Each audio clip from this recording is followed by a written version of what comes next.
But I really don't have any regrets. I really don't. I've lived exactly how I've wanted to. I've tried my hardest every single time. I didn't win the matches that maybe I should have always won, but I really gave it my all. So that for me is enough.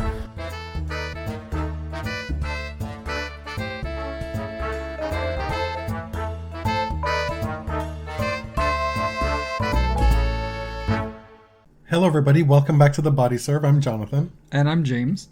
That was a very vigorous hello. It's been a while. We're a little bit eager to get back into the swing of things. Yeah, we're back to regularly scheduled tennis programming. No more mailbags for the moment. So much has happened. I mean, there's the tennis that's happened, but then new news, Zverev and Djokovic, they've brought a whole swell of new stuff to talk about in the last week or so. Mm-hmm. We've got a new number one. We've got a default, major fine, and possible looming suspension. We've got lies, and lies on top of lies. PR stunting. Before we get into that, you have here under title idea Take Flight. Now I want to know, what do you think immediately came to my mind? The theme music to Queen Sugar, obviously. Good. We did not talk about this before because immediately that's what came to my mind, and I wanted to know. It was inspired by Felix. You know, FAA, Federal Aviation something. Authority? Whatever the last A is. Dreams never die. Take flight as the world turns. That is one of the best musical themes for any current TV show. Keep the colors in the line. Take flight. More singing on the Body Serve. It is my act of rebellion, subversion within our relationship because you tell me constantly how tone deaf and terrible a singer I am. Oh, because I'm so oppressive to your artistic visions. Stifled. I am taking fantasies, flight perhaps? myself. I am taking flight. I guess we talk about some of the more current stuff, the more recent stuff, and then work back to the results that happened a couple weeks ago. Yeah. The ATP has a new number one in Daniil Medvedev. He's the first non-Big Four player to reach number one since 2004.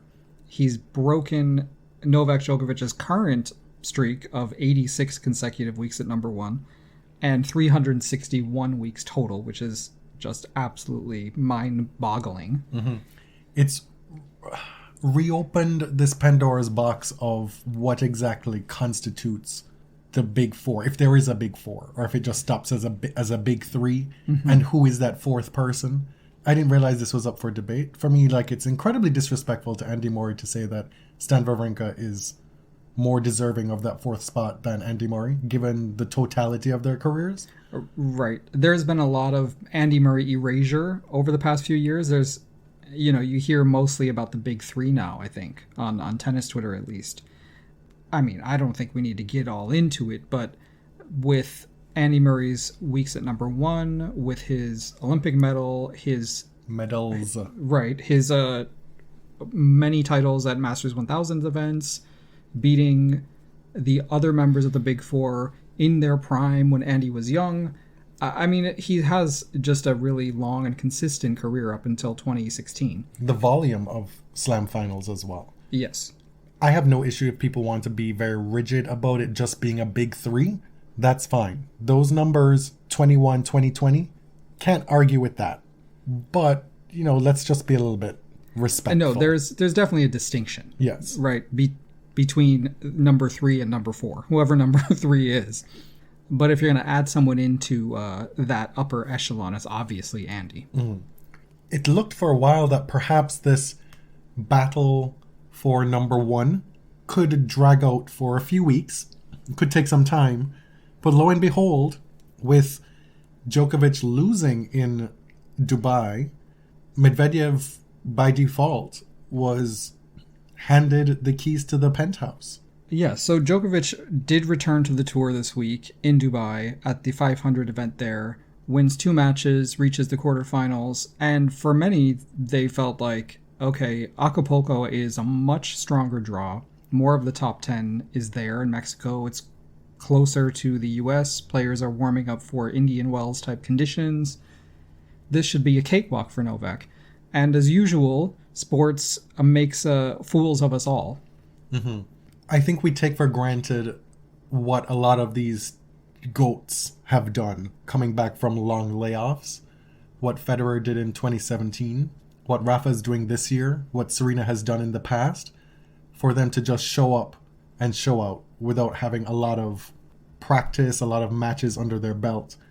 And this is a totally reasonable result to have happened to Novak in Dubai. And although I don't feel sympathy for him, he has had an emotionally trying past month or so. The preparation for him is very unusual. Flying to Australia and having to not play, not get the type of, nutrition and conditioning that he likes. This is all very disruptive for someone who takes such great pains in his preparation. So it's not totally surprising that he would lose early. And it's not like Yuri Vesely had kind of a fluky win. He also beat Cilic this week. He beat RBA, who just won a title on hard courts. Dennis. He's beaten Novak before. He's now 2-0 against Novak. He had also come through qualifying, so he had a lot of matches under his belt with a fair bit of momentum at this tournament. Yeah. And I think also, and we'll get into this a bit later when we talk about the BBC interview, Djokovic, I think, is feeling a little bit sore at his fellow players as well. And he really feels kind of the lack of support for what he was dealing with in Australia by his peers. You could count on one hand the number of players who kind of spoke publicly and took his side. Okay. But what was missing for me in that BBC interview when he touched on that was any kind of acknowledgement of what perhaps his role as president of the PTPA played in that perceived icy reception from the players. That would be an interesting question. And I don't know the answer, but I would like to kind of hear him take a stab at it.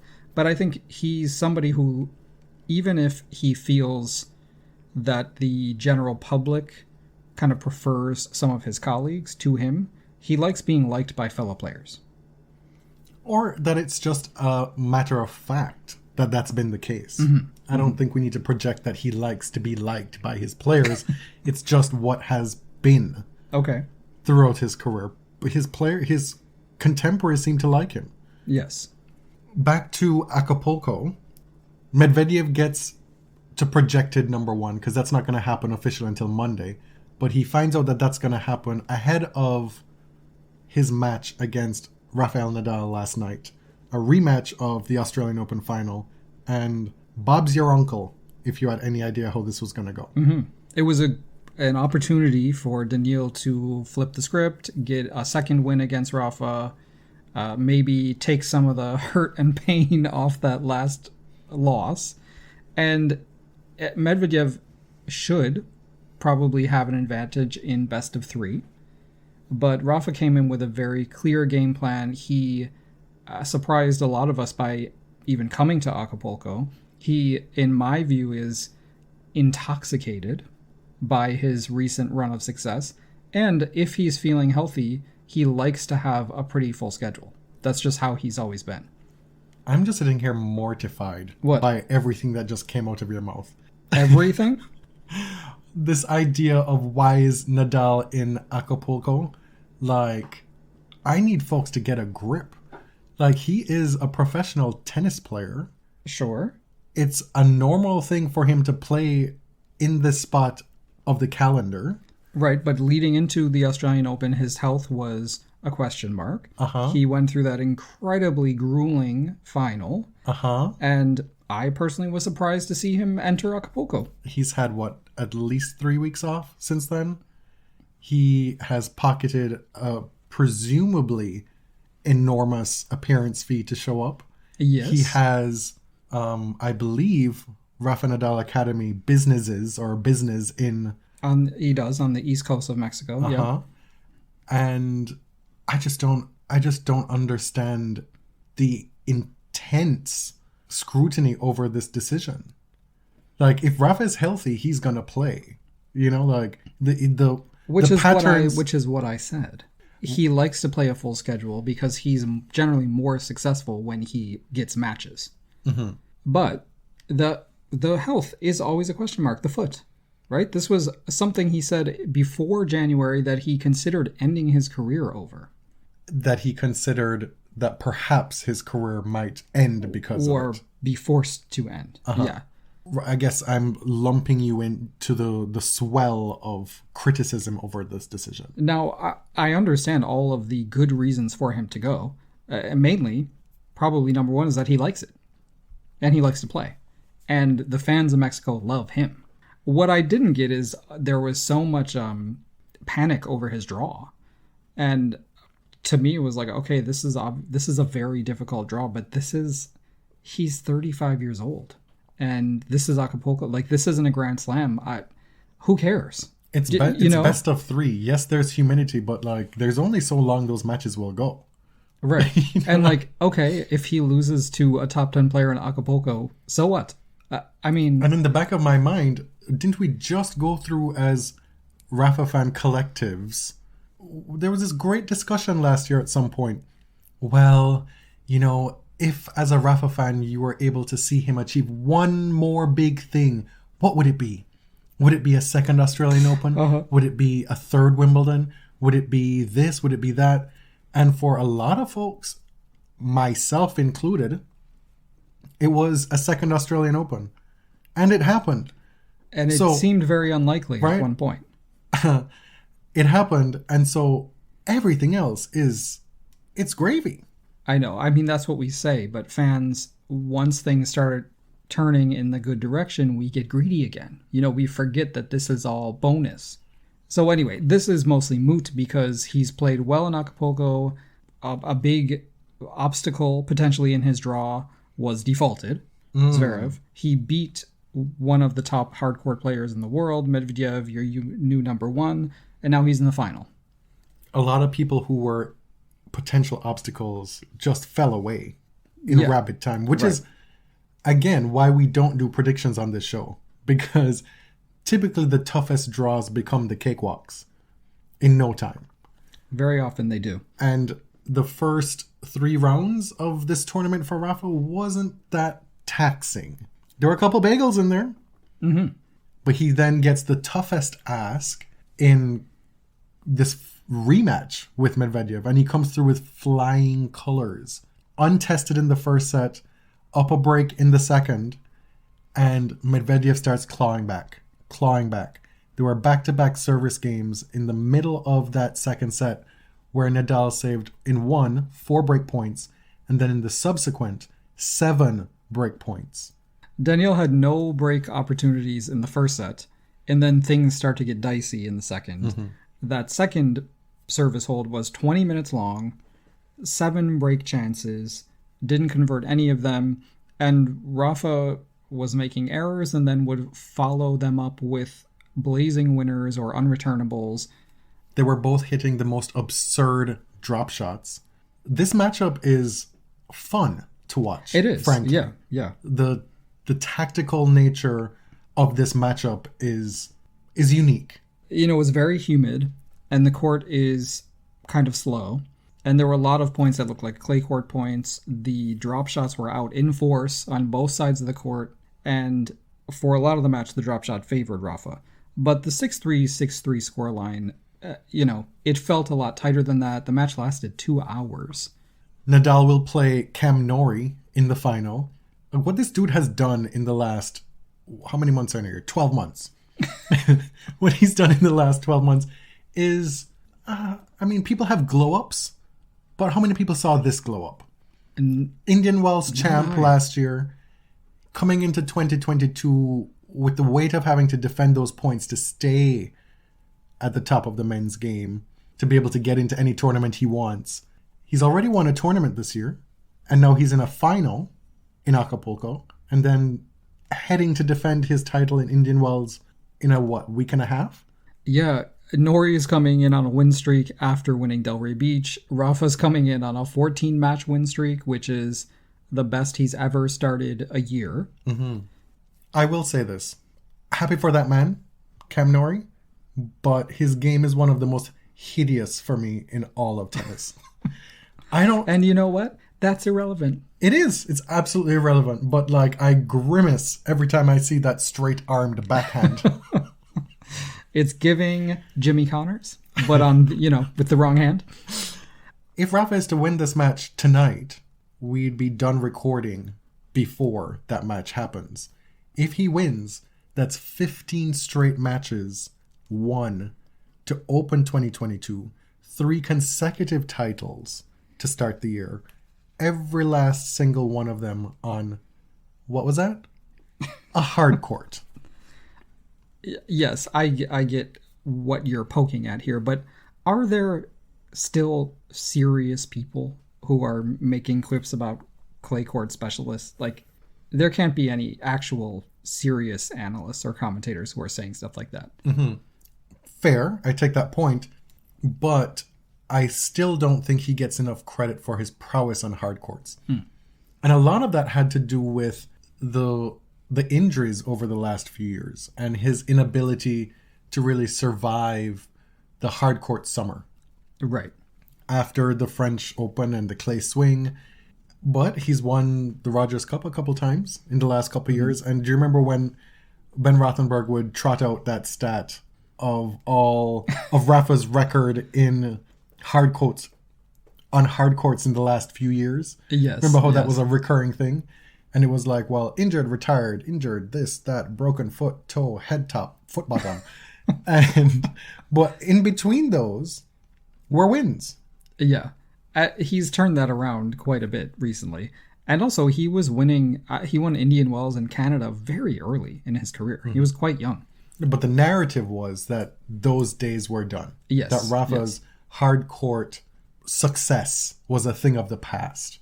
And that is so clearly no longer the case. It's always and will continue to be a matter of, will his body allow him to do the things that he's still capable of doing? We are in unprecedented times, or I should say maybe unforeseen or unthinkable times as Rafa fans for what he's doing. Yeah, and really as observers of men's tennis in general, this is just not at all how the year was supposed to start. Mm-mm.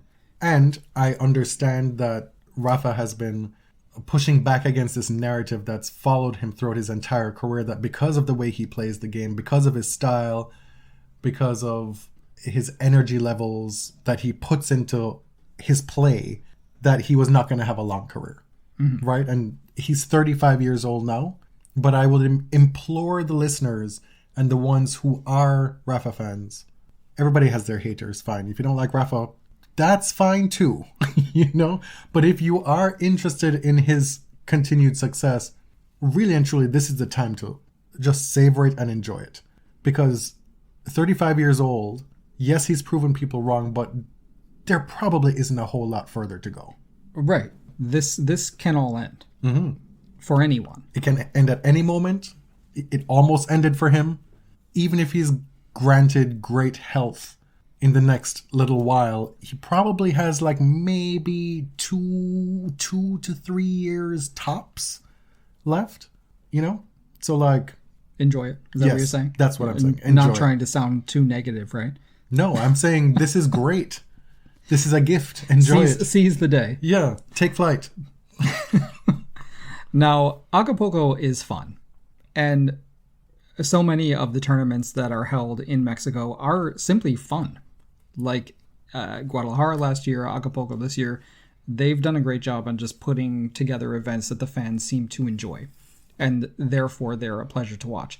In less fun news from Acapulco, that guy, Alexander Zverev, had just an outrageous incident in a doubles match. He was playing with his friend Marcelo Melo. And as you all know, by now, he was defaulted from the tournament after this outburst. On the first day of the tournament, I was watching him... Well, that's a lie.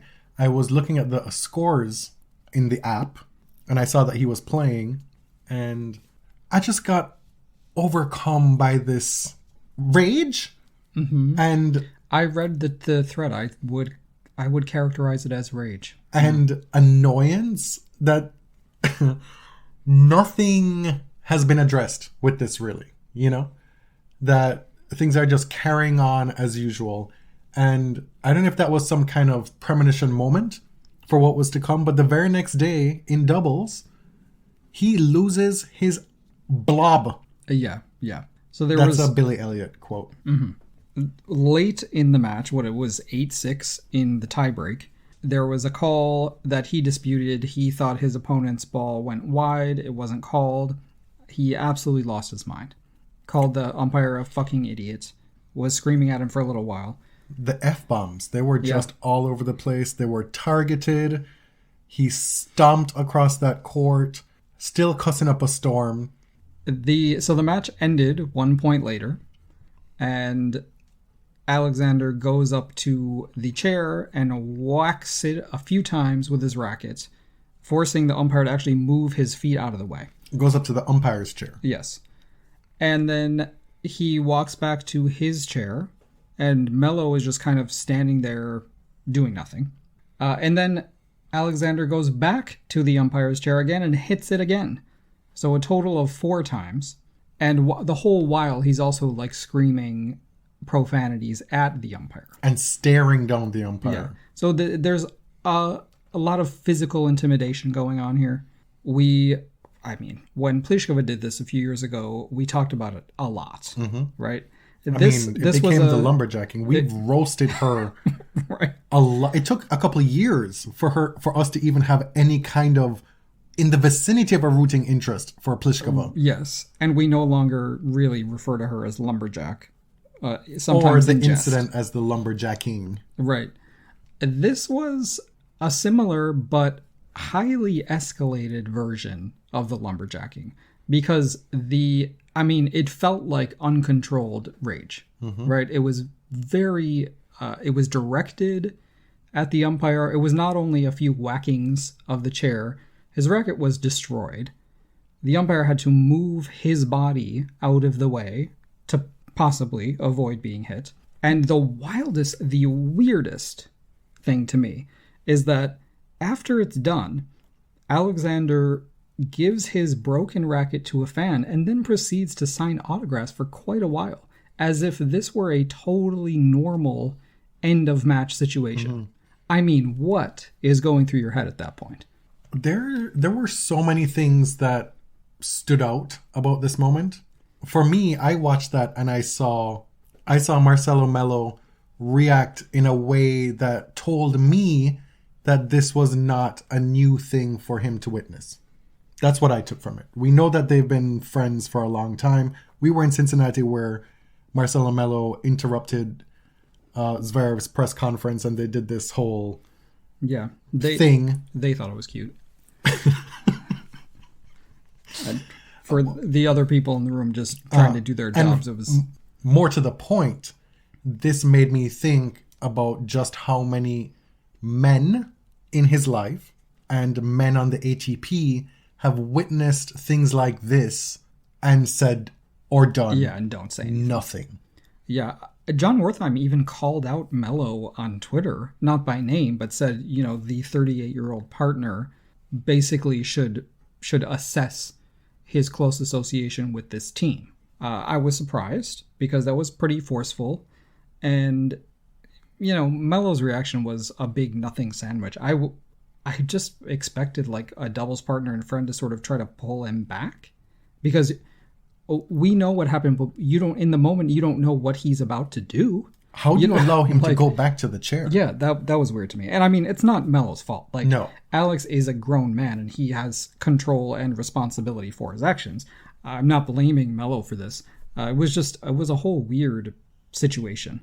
The extension of it, though, too, is that his behavior being Zverev, has been unchecked.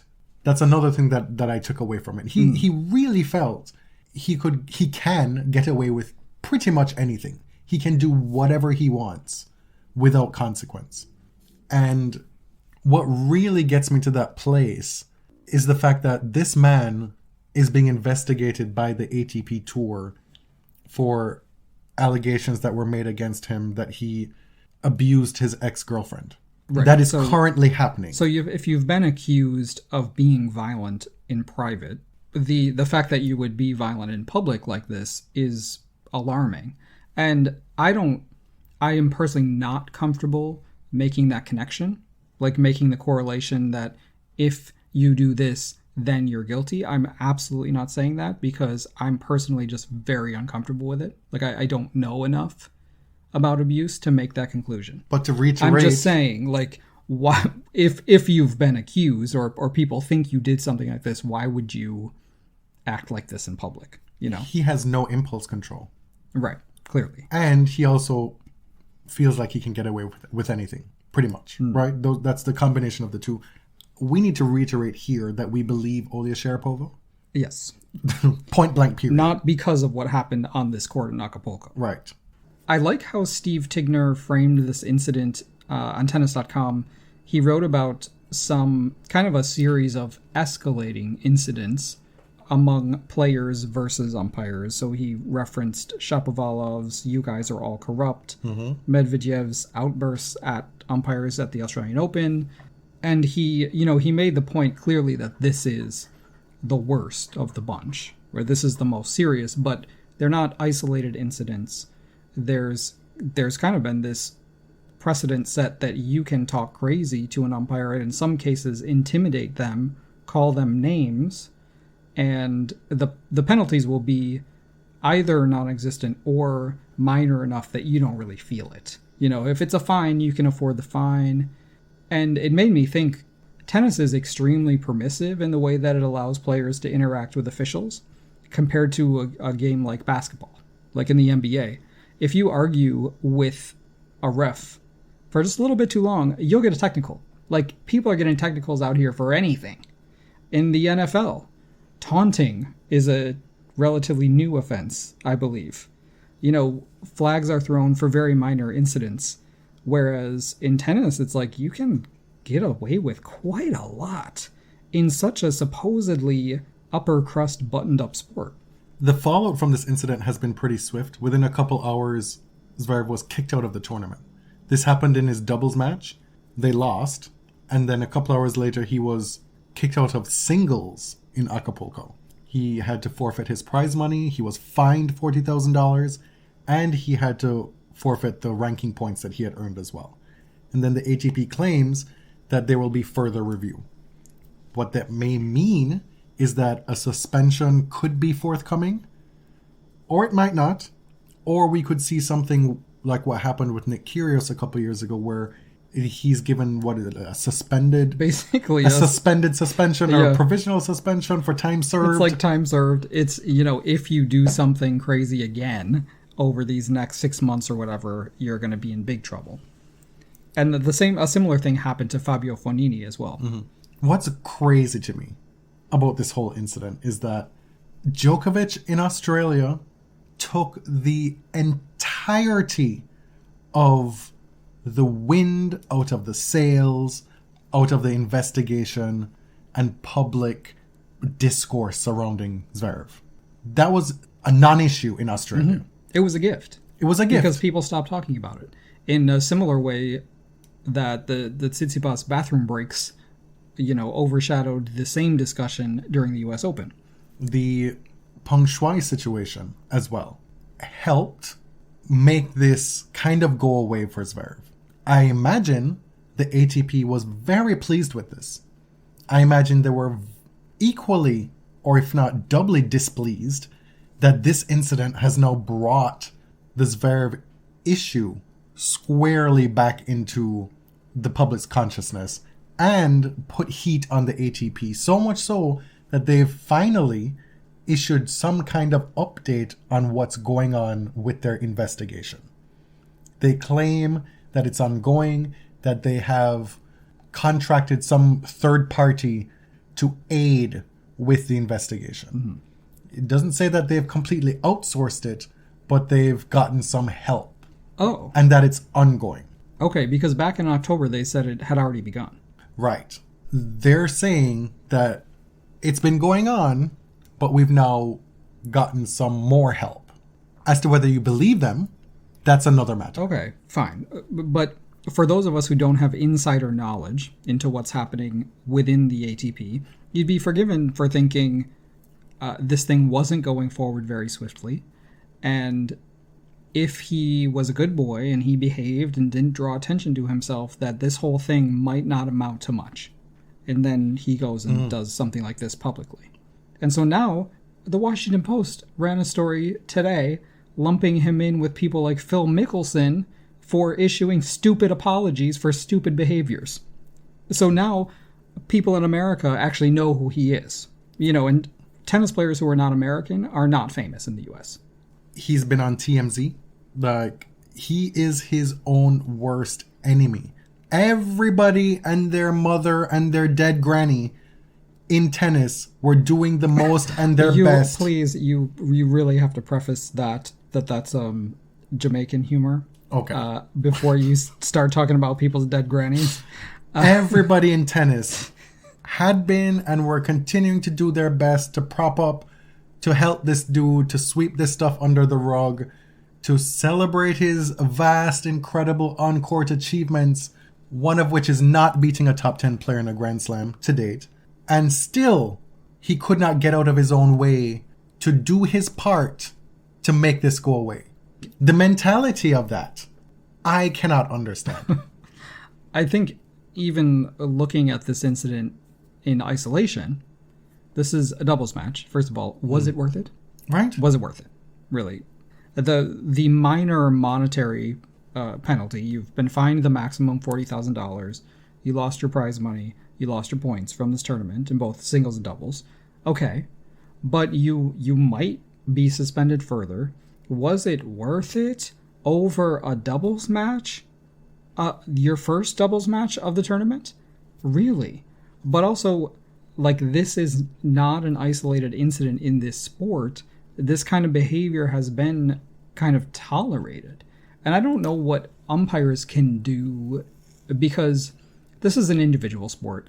If you follow the code religiously and you default a player, there's no match, right? The fans hate you.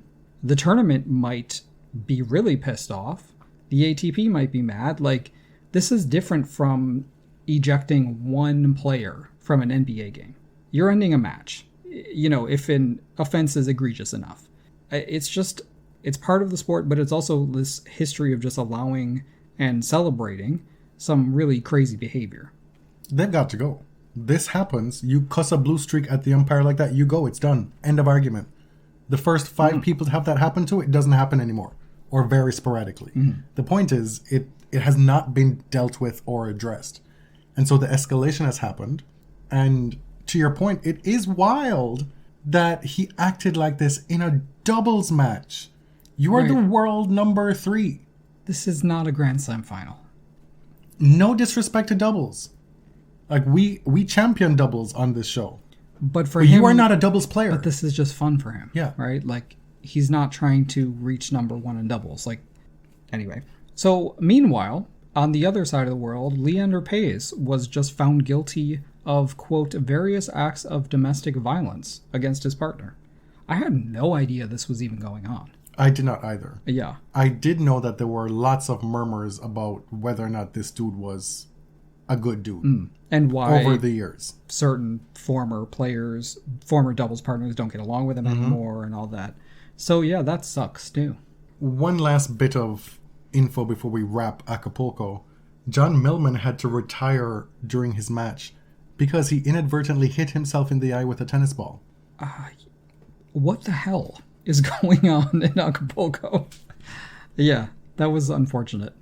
You mentioned previously that we'd be getting into the Djokovic interview on BBC. Now's your time. No, take flight. My time? Take flight. Well, let's start by saying what a strange situation this is, where the current number 1 player, soon to be number 2, is, he's back on tour, but he's going to be in and out, playing where he can because of vaccination requirements, border restrictions. It is just, it's kind of ridiculous from a bird's eye view. Let me just say that. Okay. Say more. Continue. Now, the BBC interview, Novak kind of teased this a few weeks bore saying he's, my version of events is it's going to come out. I'm going to be able to tell my story about what happened in Australia. So we get this BBC interview. Before you continue, I just want to ask you one question. Did we learn one new thing? I don't know. I think your question is facetious, but I'm taking it seriously. I'm not sure. Okay. But it is the first time we've heard him speak at length about what happened. But to tease it in a way so as to give the public the impression that what you think happened didn't go down that way, that's not what I got from watching this interview. Right. There were not a lot of misconceptions dispelled, in my view. This was very clearly an interview set up by an elite athlete's PR firm. They probably had some influence on which type of questions were asked, and if not, which type of questions went to air. There are still some pretty big holes in the story. We are still waiting to hear about the inconsistencies about when the positive result was received. Did you know when you went to this event with all these children? He says no, but a journalist needs to probe those things. And so maybe that journalist did, and it just wasn't sent to air. Maybe that question was not allowed to be asked, or was heavily hinted not to probe too hard there. But what you got is, in my mind, an interviewer asking questions that appeared to be tough, but elicited really easy explanations from Novak. Only because there were no follow-ups. Yeah. It was asking a question that could be taken to be tough, but given the responses, the regurgitations that we expect, there were no follow-ups, really. I am willing to give Novak the benefit of the doubt that this wasn't controlled on his side as to what went to air, because there was nothing new that he offered that changed the narrative. If you felt a certain way about what went down, nothing about what he said moved the needle in any way for me. So from a comms perspective, I don't know if it was successful. If you're a fan, you probably thought it was great. If you're skeptical about his version of events, you probably thought it was a failure. So it wasn't particularly enlightening to me. Novak has always done this thing rhetorically where I feel he speaks to his audience as if they know much, much less than him. And this is not a comment on his character, so let's not go there. But when you say, there were so many misconceptions about what went on, and then you don't dispel any of those misconceptions, that kind of falls flat. You say, people say I'm an anti-vaxxer, but and you've provided no evidence that you're not. I personally don't really care if you are or not, but you are spreading anti-vax misinformation all over the place. So what is the material difference? You had Nigel Farage at your family's house. If you were so concerned with the way that people were talking about you, maybe your family shouldn't do stuff like that. You say you didn't want to interfere with the judicial proceedings while you were in Australia, and that precluded you from making any statement, allowing folks to form their own assumptions. There were some things that you could have said. You could have said simply, I am not anti-vax. I mean, you made statements on your Instagram, on whatever, stuff was said, stuff could have been said. This was not all done to you. See, that was the takeaway for me from this, is that it came off like he was telling us that, in a sense, he felt he was the victim, that all this happened to him in a vacuum and he had no control over it. And, it is important to remember that Tennis Australia and various levels of government in Australia bear responsibility for what happened here. Mm-hmm. You can talk about degrees, but Tennis Australia has yet to answer for that. They have yet to explain why they believed an exemption on the state level had an impact on federal immigration law.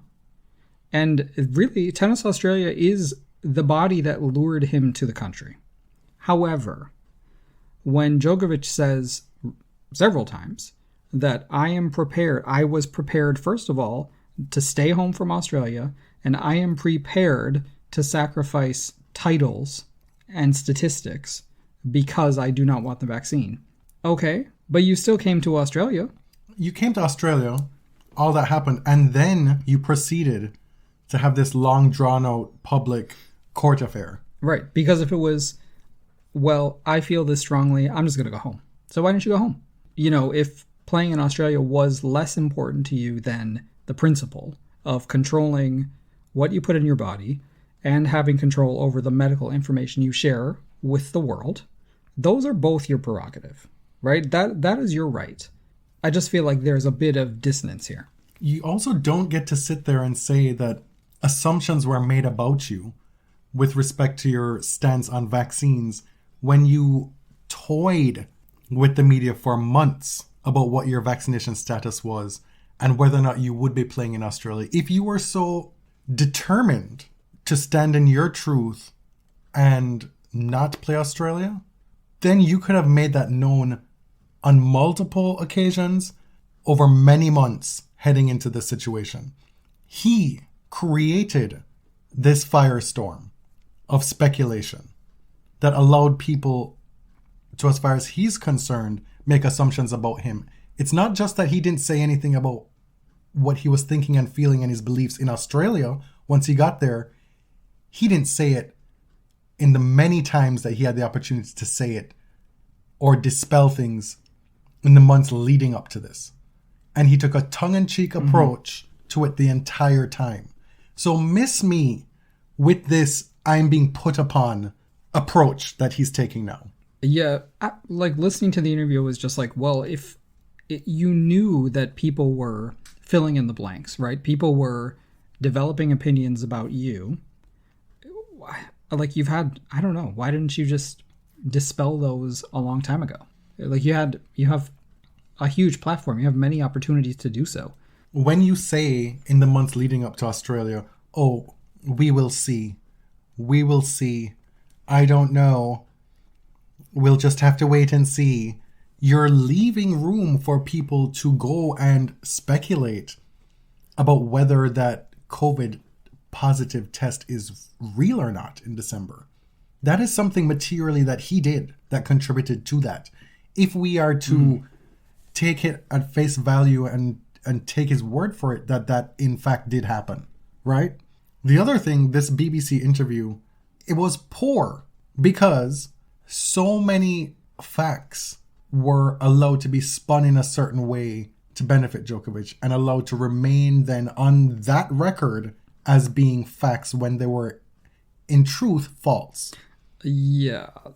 It shows a great level of unpreparedness or complicity. On the part of the interviewer? On the part of the interviewer and the BBC, specifically with this idea that Djokovic was granted this medical exemption that was legally standing, allowing him to get into the country. I mean, there were some falsehoods on the legal side, or at least misunderstandings, and some obviously on the medical science side. The BBC did publish a counterpoint alongside the interview by a medical doctor, essentially asking what more information do you need, about the vaccine or whatever. The BBC was accused of essentially running anti-vax propaganda that entire day as part of the promotion of this Djokovic interview because on social media and through writing headlines, they left a lot of statements, essentially misinformation, uncontested. And let me tell you, pay your web editors and digital producers well and hire journalists to do these jobs because it is really not an easy job. It's not an easy job to craft headlines that actually upholds the same standards that you put into the journalism itself. And that might be a sidebar, but the BBC, in my mind, fell down on the job because it may not have been their intention to highlight misinformation, but they did. So in the words of Randy Jackson, it's a no for me, dog, with this interview. Like, it did not give what he thought it would give. And now he's not going to be able to play the Sunshine double swing. He'll be MIA from the tour in March, for the most part. Who knows what government entry requirements will be come April, May, June.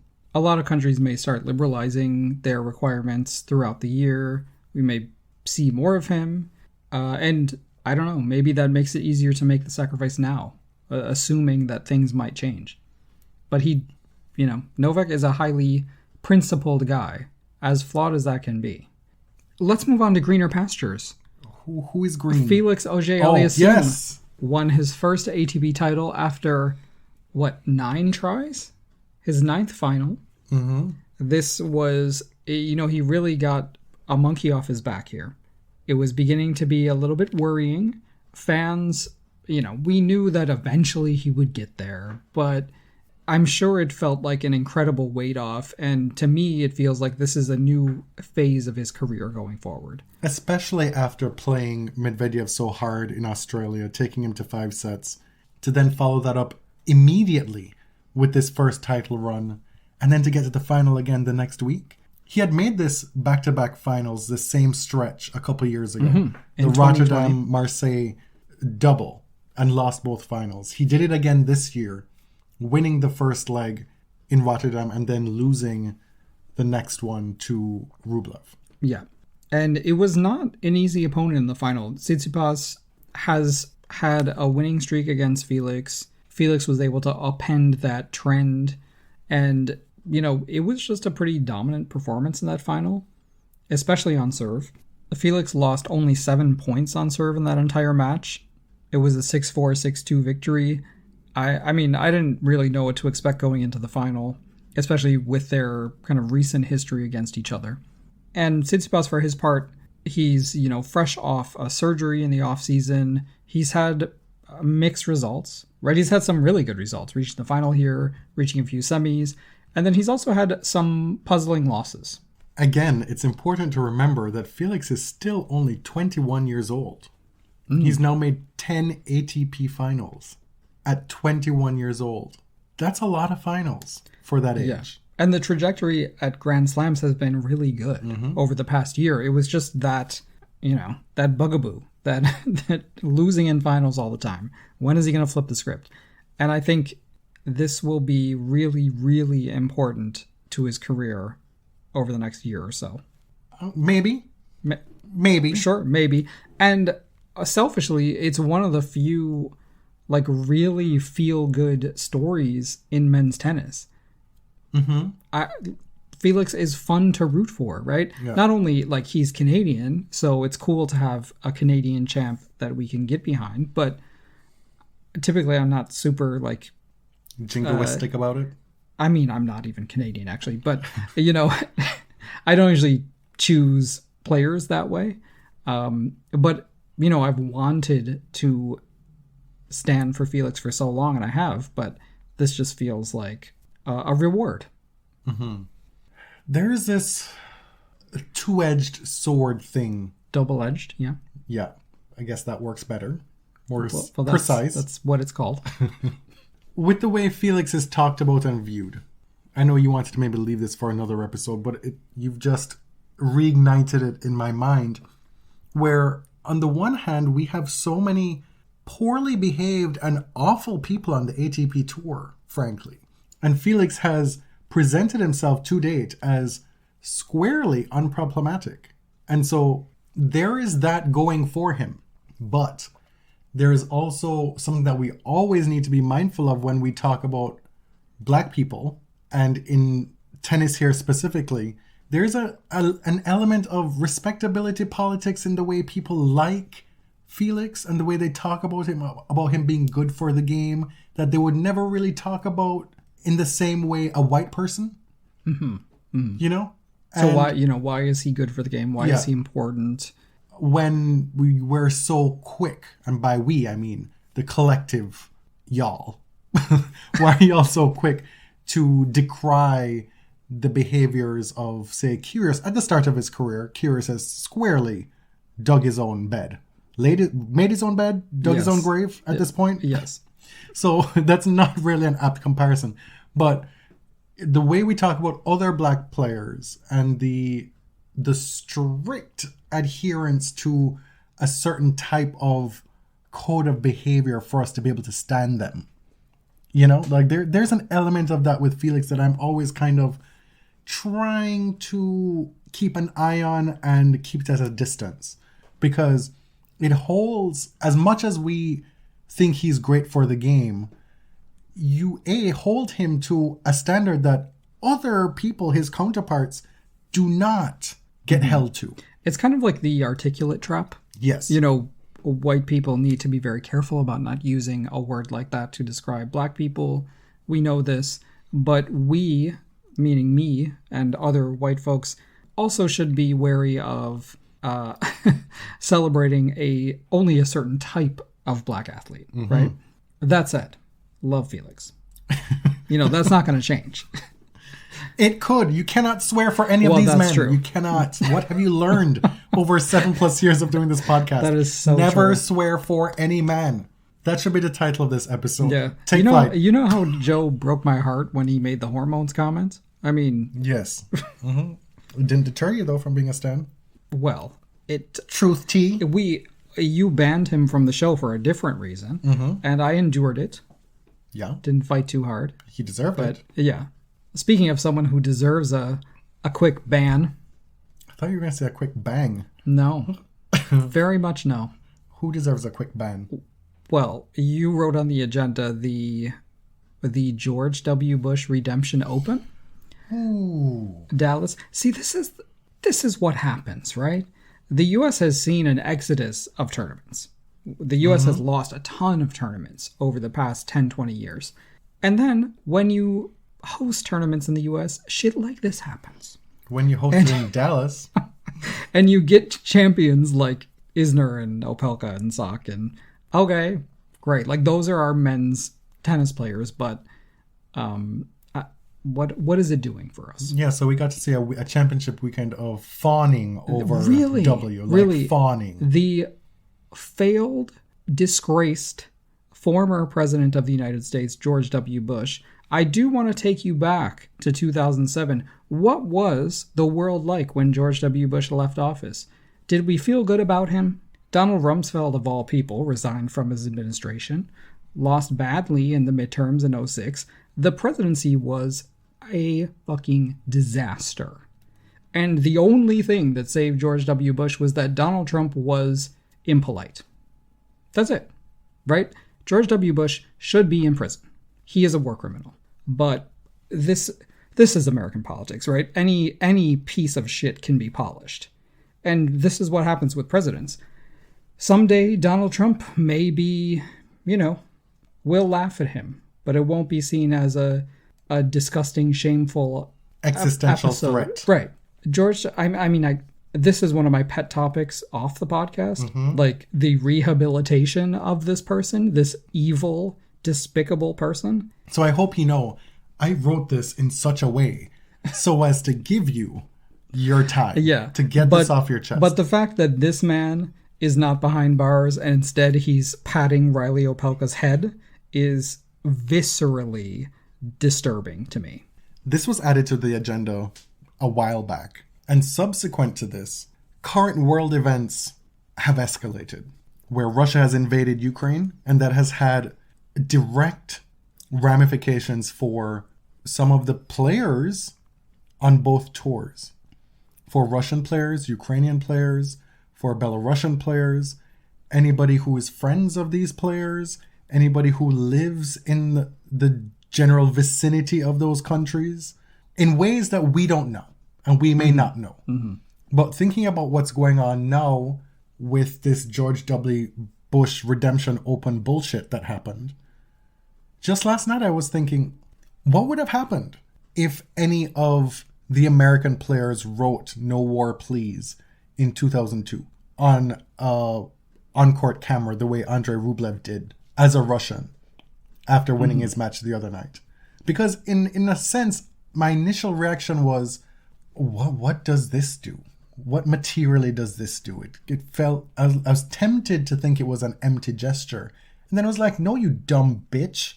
To yourself. To myself. Yeah. Like, are you stupid? Like, this is actually so powerful. And courageous. Yes, because we've just seen what it's like as a Chinese tennis player to speak out against your authoritarian regime. And then to not have the wherewithal to be like, well, what was Lindsay Davenport writing on cameras in 2002? Not to single her out. Right. You know what I right. mean? Like, this is an act of courage. You know, I remember the chill that sort of went through the U.S. up to and including the invasion of Baghdad.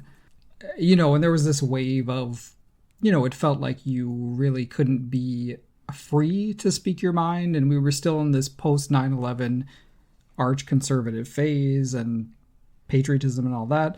But that's really nothing compared to what Russian players are dealing with now and what, you know, Ukrainian players are worried about themselves and their families. Yastremska was posting on Instagram today. She and her sister have left Ukraine and gone to France. Leaving her parents behind. Right. Stakhovsky is talking about trying to get back into Ukraine and joining the army to fight. You know, I don't have a lot of wisdom to share about this. I just remind myself and everybody like this. These are things that most of us can't really understand. And for, you know, a Russian player to speak out and say anything is an act of courage. And I don't really expect players to make some grand gesture. No. Because they, you know, if somebody doesn't, that doesn't mean we make conclusions about them. We've been asked in the past about why some of the Belarusian players haven't said anything about Lukashenko. And quite frankly, I don't know. I don't know. And is it safe? Yeah, that has been the bottom line. And we're seeing that play out with Peng and then now in Russia and Ukraine. There are things that we can take for granted as easy with professional athletes in these kinds of situations, and they often are not. And if we don't know or can't stand in their shoes, then we should sit it out, frankly. But we should also take this as an opportunity to show grace to players. We talk all the time about how the tennis between the lines does not exist within a vacuum, and that not only is the world outside tennis influencing what's going on the court, but there's a reflexive relationship between the two. There can be no greater example of this than what's going on now. Like, if you see Elina Svitolina struggling in a match, it's not just about tennis, you know? So we need to keep that in mind and just let people be for the time being. We know that you all, the majority of you, come to us because of our slant towards women's tennis or bias toward covering women's tennis more so than men's tennis. Regrettably, this has not been the case on this episode. We are aware of this, but you can thank the world's numbers soon to be 2 and current number 3 for that. Now let's talk about Jelena Ostapenko. Wow. This woman is just unpredictable in so many ways. An enigma. She really is. She is back. She has beaten, in Dubai last week, 4 Grand Slam champions en route to that title, starting with Kenin, Swiatek, Kvitova, and then Halep in a rematch of their 2017 final. And then she beat 2 more this week. For good measure, beat Krejcikova and Muguruza in Doha. It's also the way she's been doing it. You watch those highlights of all her winners against Muguruza, and you would think that Ostapenko was playing a 12-year-old. Okay. It's absolutely... That Muguruza match especially, she made her look like an amateur. I mean, made her look slow. She made the serve look like it was coming in at a cute 32 miles an hour. The volume of return winners, unreturnables. I mean, that video didn't even show you the unreturnables. They were just clean winners. There were like 39 of them in a clean 2-set victory. And I don't know what it's like to be on the receiving end of that, but I sure as hell do not want to find out. No, never. Because really, what do you do? Like, what could Garbiñe have done in this situation with her game? Right? Like, with her tools, what could she have done to stop that? I do think that Garbiñe has, over the years, added more topspin to her game and has left her vulnerable to these kinds of assaults from these blazing players, you know. Earlier in her career, Garbiñe hit the ball more flat, I think. Maybe I'm mistaken in this, but I think she hit the ball more flat. She subsequently added more topspin, and now who we thought of as a power player, you're often watching her play and you're like, what is going on? Like, why is she not able to hit through these people? Well, she's added some margin, right? Yes. But maybe at the expense of pure domination occasionally. You know, if the game is clicking, she can, or previously could, just blast people off court. Yeah, and so when somebody like Ostapenko is just hell-bent on not allowing you to get into any rallies, this is the result. And it creates just stunning highlight reels, right? Like the return of serve, especially the backhand, but these kind of curling short angle forehands that remind me so much of vintage Serena Williams. Like, nobody's getting these. She had been on the come up for a while now. She had much improved results in 2021, and now she's on the cusp of returning to the top 10 for the first time since 2018. Ostapenko was eventually stopped by Kontaveit this week in Doha. Yeah. But had she won the title, she would have been back in the top 10. So it seems almost inevitable that we'll see her there again. No, you cannot swear anything of course. with Ostapenko. You cannot. This was a rematch versus Kontaveit. They had played in St. Petersburg as well in the semis, and Kontaveit won that one as well. She's now 4-1 against Ostapenko.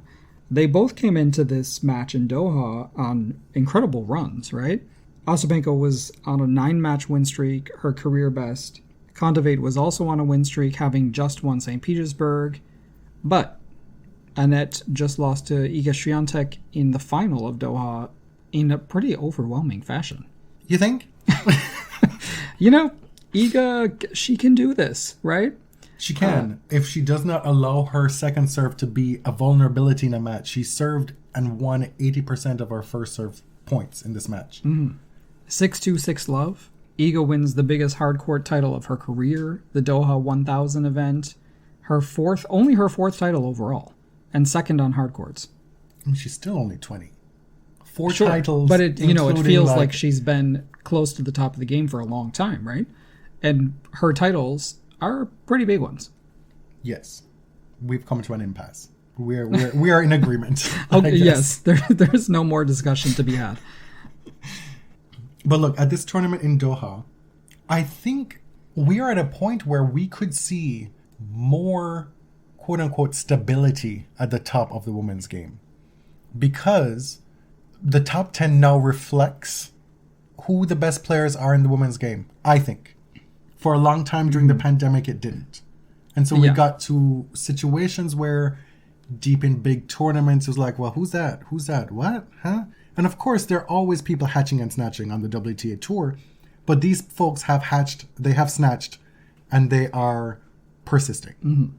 The ideal state is some hatching and snatching, but a general level of stability in those, the second week of slams, the quarterfinals of tournaments.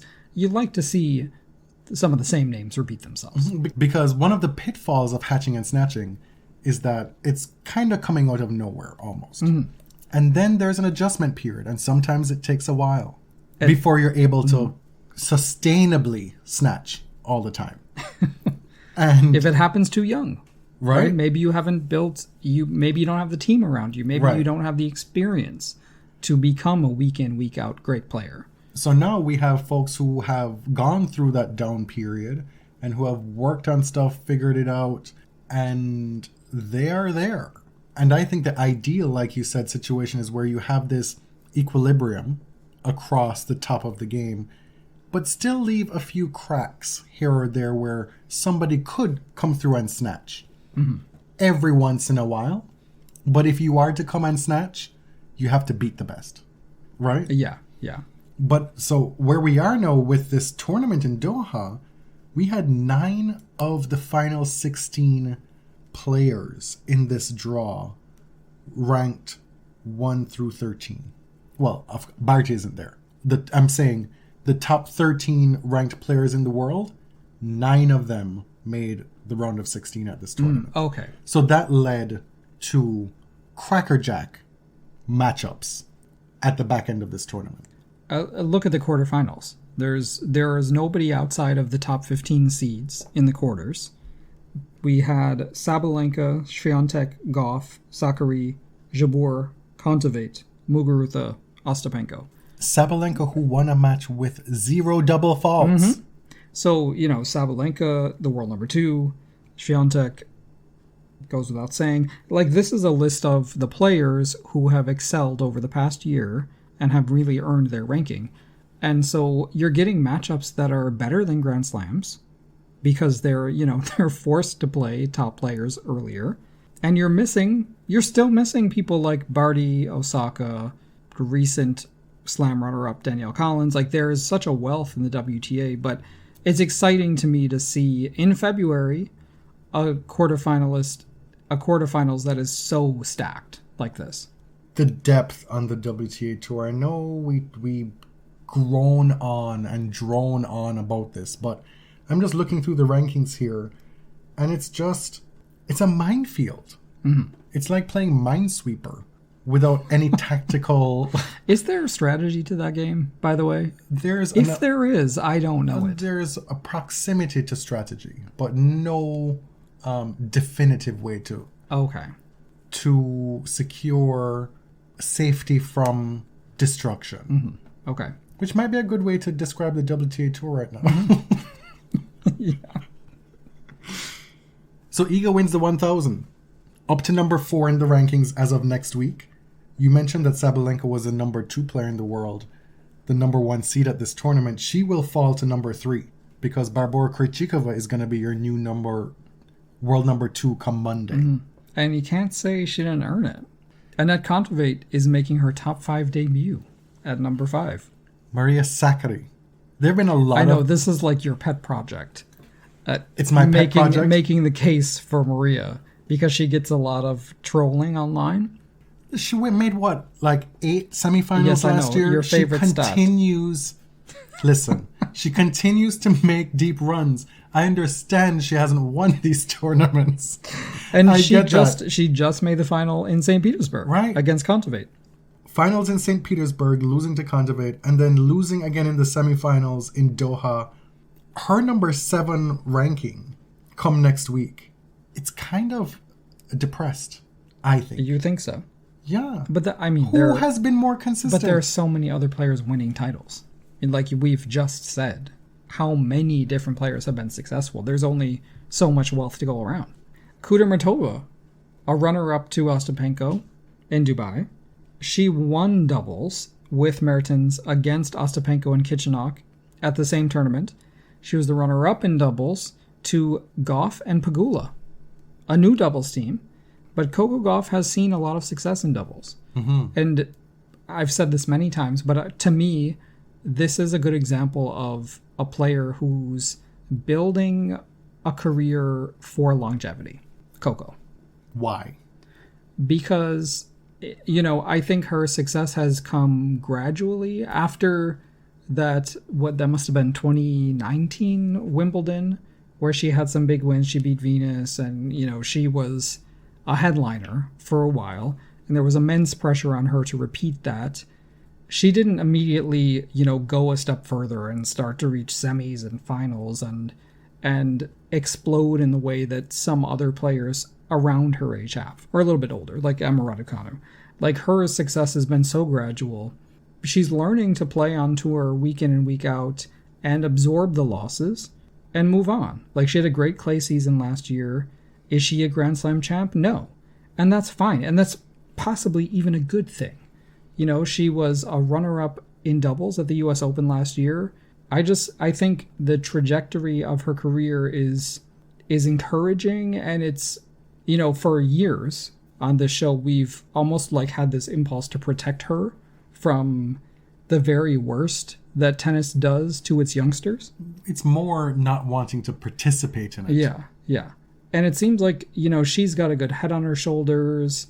She's here for the long haul. She's not even 18 yet. And right. Even if she goes another 2 years without having a big win, that's fine. She'll still be 20. she'll be Iga Swiatek's age now in 2 years. Right. And you don't see her like beating herself up on court, right? It's not, I don't know how she feels, but from my perspective, it's like, oh, Coco didn't win this tournament. It's not a failure. No, I think she's completely disgusted with some of her losses. Sure, and that's good. That's fine. In some ways is healthy, but it's like not ruining her life. What else has been happening on the WTA tour?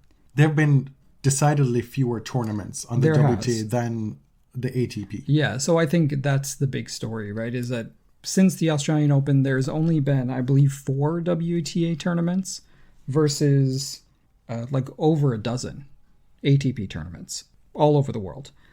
And this is a problem. And this is not to cast blame, but it is a problem.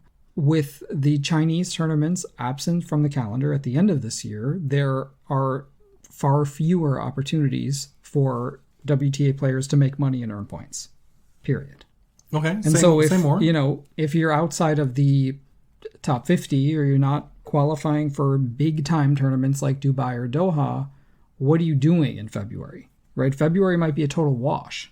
And we don't even really know what the reason is for that specifically at this time of the year.